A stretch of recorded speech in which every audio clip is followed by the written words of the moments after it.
Roma, la ciudad eterna. El corazón del poder, la cuna de la civilización, el imperio que dominó el mundo conocido durante siglos. Pero también fue el escenario donde la razón se convirtió en locura y la grandeza en pesadilla. En medio de ese esplendor que deslumbraba a las naciones, un nombre se alzó por encima de todos, no por su gloria, sino por el abismo que encarnó. Cayo Julio César Germánico, conocido por todos como Calígula. El emperador que quiso ser un dios y terminó devorándose a sí mismo. Su historia es la prueba de que el poder absoluto no corrompe simplemente, sino que destruye todo lo que toca, comenzando por el alma. Calígula nació bajo la sombra del heroísmo. Era hijo de Germánico, uno de los generales más queridos por el pueblo romano, y de Agripina la Mayor, descendiente directa del primer emperador, Augusto. Su infancia fue una mezcla de privilegio y tragedia. Los soldados lo llamaban Calígula, botitas pequeñas, por las sandalias diminutas que usaba mientras marchaba junto a las legiones de su padre. Era una imagen tierna, un niño caminando entre guerreros, símbolo de una nueva generación destinada a mantener la gloria de Roma. Pero Roma no perdonaba la inocencia. La muerte de Germánico, envenenado en Siria bajo circunstancias sospechosas, marcó el inicio de una cadena de desgracias. Su madre fue desterrada, sus hermanos ejecutados, su familia desmembrada por la paranoia del emperador Tiberio. A los 7 años Calígula comprendió que en Roma la sangre no une, condena. El niño que jugaba entre legiones aprendió que la supervivencia no dependía del honor, sino de la obediencia. La vida se convirtió en teatro y la máscara en escudo. Años más tarde, tras la muerte de Tiberio, el joven Calígula fue proclamado emperador. Tenía 25 años. Roma lo recibió como un salvador. Las multitudes lo aclamaban, los senadores lo felicitaban, los templos se llenaron de incienso. Durante los primeros meses, su gobierno fue todo lo que el pueblo soñaba.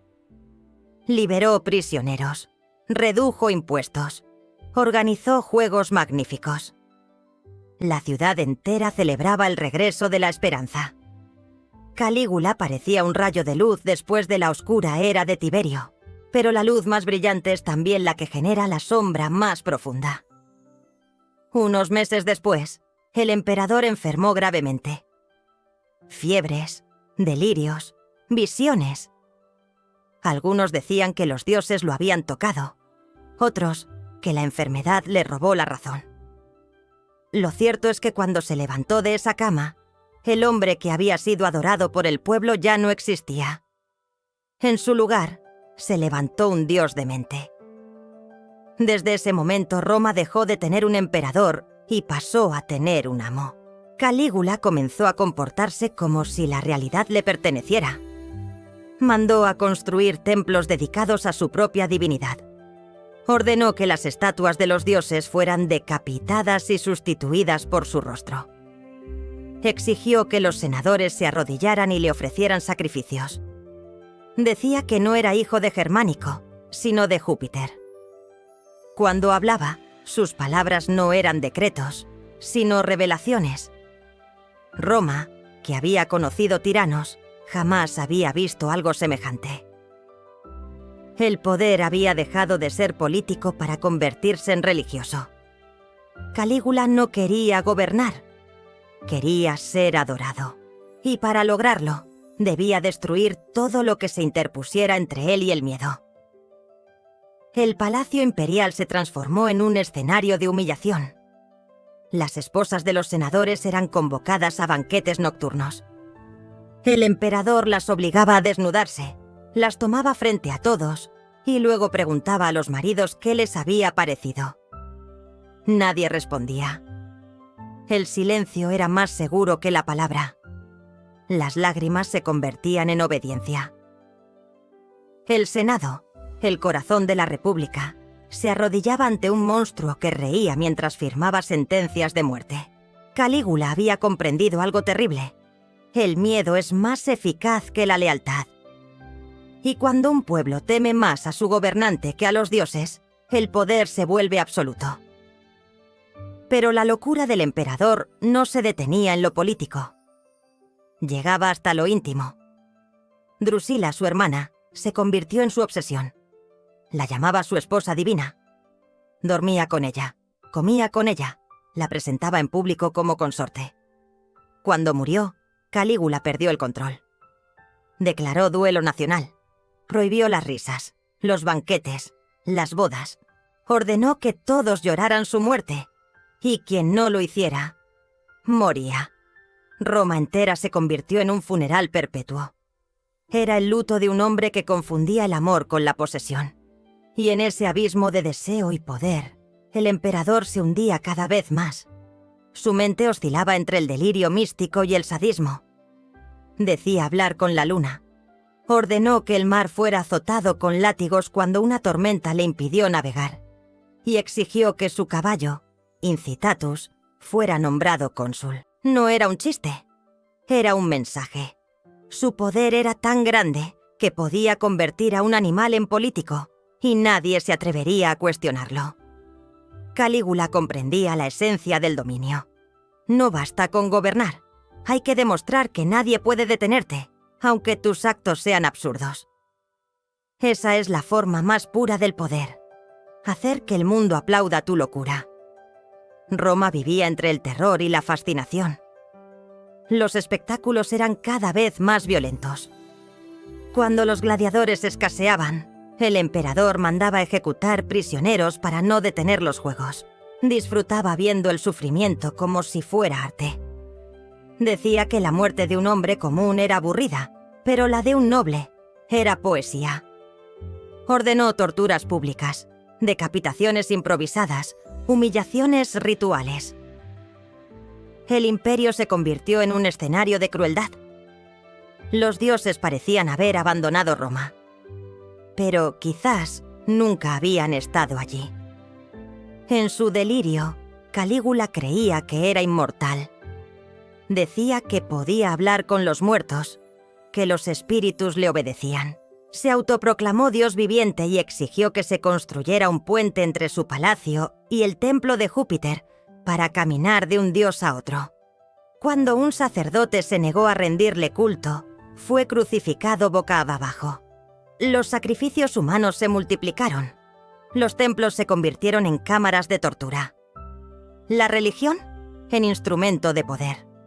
Y el poder en un espejo donde se reflejaba su locura. Pero detrás de cada acto de crueldad había una verdad filosófica, tan oscura como fascinante. Calígula no buscaba simplemente placer o venganza. Buscaba trascendencia. En su mente, la divinidad solo se alcanzaba destruyendo los límites humanos. El dolor, la humillación y la muerte eran su forma de probar que estaba por encima de los hombres. Era la filosofía del ego llevado a su extremo absoluto.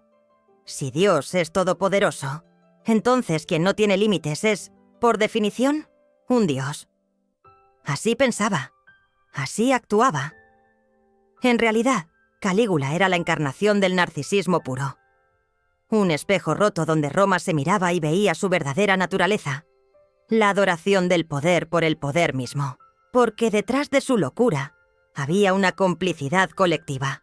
Los senadores que lo alababan, los generales que ejecutaban sus órdenes, el pueblo que aplaudía en el circo. Todos, de algún modo, eran parte del mismo teatro. Calígula era el reflejo de su sociedad. Cruel, hipócrita, sedienta de espectáculo. Roma lo había creado, Roma lo alimentaba, y Roma pagaría el precio. La conspiración comenzó en silencio. Uno de los oficiales de la Guardia Pretoriana, Casio Querea, humillado constantemente por el emperador, decidió actuar. Calígula se burlaba de su voz. Lo llamaba mujer. Lo ridiculizaba ante sus hombres. La vergüenza se transformó en odio. El 24 de enero del año 41, mientras el emperador salía de un espectáculo privado, Querea lo esperó en un pasillo del palacio. Lo apuñaló. 1, 2, 3 veces. 30 golpes atravesaron su cuerpo. Una de las heridas, simbólicamente dirigida a sus genitales, fue la venganza del imperio contra su corrupción. El dios cayó como un hombre. Su esposa y su hija fueron asesinadas. El Senado decretó la condena final. Damnatio memoriae. Su nombre sería borrado de los registros, sus estatuas destruidas, su memoria eliminada. Pero lo que Roma no comprendió es que la memoria del mal no muere con el cuerpo. Permanece en las cicatrices del alma humana. Calígula fue un monstruo, sí, pero también un espejo. Nos mostró lo que ocurre cuando el poder se vuelve religión, cuando la adoración se convierte en sometimiento, cuando el miedo sustituye a la virtud. Roma intentó olvidar, pero su sombra nunca se fue, porque el verdadero legado de Calígula no fue su reinado breve, sino la advertencia que dejó grabada en la historia. El poder sin límites convierte al hombre en su propio enemigo. Cada civilización que olvida ese principio está destinada a repetir su tragedia. El imperio cayó siglos después, pero su ruina comenzó en esos años de demencia. Roma había cambiado sus dioses por un hombre, su moral por un espectáculo, su sabiduría por obediencia. Y el precio fue su alma. Calígula no inventó la crueldad, solo la institucionalizó. No creó el miedo, lo perfeccionó. No destruyó Roma con espadas, sino con silencio. Y el silencio, en política, siempre es más mortal que la guerra. Porque el silencio no mata con ruido, sino con obediencia. No se impone con fuerza, sino con sumisión. Y cuando el silencio se convierte en costumbre, el poder deja de necesitar soldados. Roma fue un espejo de lo que somos. Una civilización brillante, poderosa, capaz de construir templos, leyes y ejércitos, pero incapaz de dominar su propia ambición. El poder no corrompe de inmediato. Primero seduce, luego anestesia y finalmente devora. Calígula entendió eso. No quería gobernar hombres, quería someter almas. Su reinado fue una obra maestra de manipulación. Transformó la adoración en control, la fe en arma y la obediencia en espectáculo. Y el pueblo, en lugar de rebelarse, aplaudió su locura. Porque el poder absoluto no se impone, se concede. Y cuando la masa se entrega a su verdugo, lo hace convencida de estar ante un dios. Cada época tiene su Calígula. Cada nación, su reflejo. Algunos visten túnicas, otros trajes o uniformes. Algunos gobiernan imperios, otros gobiernan conciencias. Pero todos comparten la misma enfermedad: creerse inmortales. Calígula fue asesinado por sus propios guardias, pero su sombra nunca murió. Siguió viva en cada dictador, en cada líder que confunde el miedo con respeto, la devoción con poder, la mentira con orden. Y lo más inquietante es que seguimos repitiendo su historia, una y otra vez. Porque el peligro real no está en los tiranos, sino en los pueblos que los permiten. En las mentes que eligen la comodidad antes que la verdad. Roma no murió por las invasiones. Murió porque olvidó lo que significaba ser libre. Porque cuando el pensamiento se calla, el poder se vuelve eterno. El hombre puede construir civilizaciones, pero cuando olvida su fragilidad, se convierte en su propio verdugo. Y así, una y otra vez, las civilizaciones caen no por espada, sino por ceguera. Calígula no fue un error de la historia. Fue una advertencia eterna. Un recordatorio de que el poder sin virtud se transforma en locura. Y que la locura, cuando se viste de autoridad, puede arrasar con todo lo que amamos. Y si alguna vez volvemos a creer que la ambición puede reemplazar a la justicia, que el control puede sustituir al pensamiento, o que el miedo puede mantener el orden, entonces su espíritu volverá a caminar entre nosotros. Porque el verdadero imperio que cayó no fue Roma. Fue el del alma humana. Pausa breve. Si sientes que las sombras del pasado siguen presentes en nuestro mundo, si crees que la historia no se repite por casualidad, te invito a quedarte en este espacio donde desenterramos los secretos más oscuros del pensamiento. Suscríbete a Secretos Filosóficos y acompáñame a descubrir lo que el poder, la historia y la mente humana intentan ocultar. Porque solo quien comprende la oscuridad puede despertar a la verdad.